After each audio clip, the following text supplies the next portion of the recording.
আজ আমাদের যাত্রা পথে তৃতীয় দিন। আজ আমরা লখনৌ থেকে অযোধ্যার উদ্দেশ্যে বেরিয়ে পড়েছি। হোটেল থেকে বেরোনোর আগে আমাদের ভেজ ব্রেকফাস্টটা তুলে নিয়েছিলাম।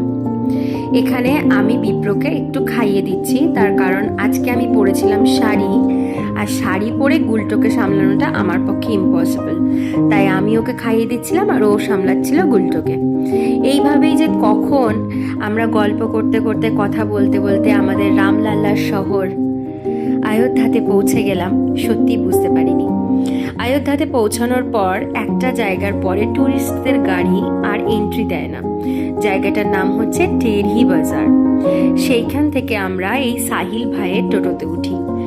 সত্যি এত ভালো সে, আমি তার শুধুমাত্র ভালো বলে তাকে আমি ছোট করতে চাই না, তার কারণ প্রত্যেকটা মন্দিরেই ডগস আর নট অ্যালাউড।